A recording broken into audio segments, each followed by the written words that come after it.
Hey guys, Sarah here, and welcome back to another Hot Books review. It is getting a little bit warmer in New York, but I haven't changed out my winter decor yet. That's why I'm still calling it Hot Books. I wasn't really feeling like a hot drink, but I really wanted chocolate, so I decided to just make myself some iced hot chocolate, which is basically chocolate milk.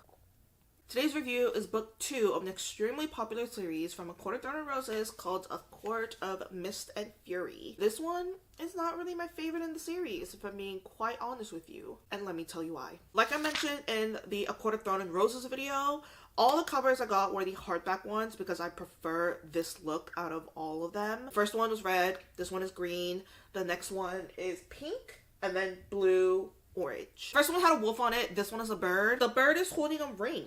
If you can see that. He's holding a ring here. After 49 long years, Perfian is now free from the reigns of Amarantha. But that doesn't mean everyone who was under the mountain is left unscathed. Still in the POV of Farah, she is no longer the same girl that we knew before. She also has to adjust to her new body and this new magic that flows through her veins. A day doesn't go by where she doesn't think about her trials, but now she is forced to face every day living like a hero. As her marriage to Tamlin and her loyalty to the Spring Court approaches, traumatized and paralyzed from her ordeal under the mountain, Farah's nightmares and her hollowness inside threatens to consume her. Until one day, the High Lord of the Night Court finally calls into their bargain. As she splits her time living between both courts, Farah comes to realize that there is a greater evil looming over them. The world build, because of the first book, has been already built. We do explore the other courts. I will say though, this one deals with a lot more heavier topics. There is a new evil, so we do have like a plot line, but I will say this one focuses a lot on the emotional aspect. Not to say there's no action, like there is a bunch of action, but I wouldn't say the heart and like the thick of the storyline really takes place until the third book. But this is where you really fall in love with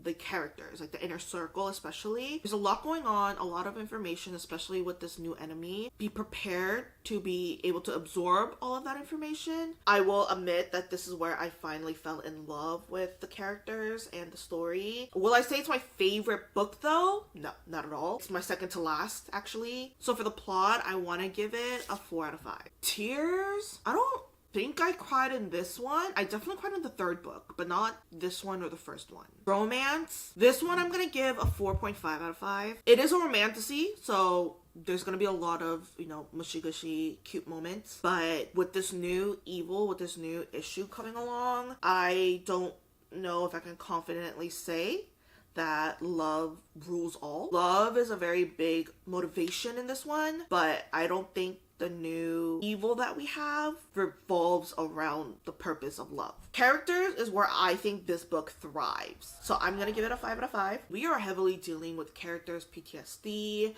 trauma, their nightmares. We are seeing how these things are affecting these characters. If you are a feeler, you're definitely going to feel all the emotions that these characters are going through. This is where you really do fall in love with the inner circle, with the main characters. This is where I really felt for them, and I fell in love with the Night Court. I personally think that this book is more leaned towards like the emotional aspect than it really is on the plot line.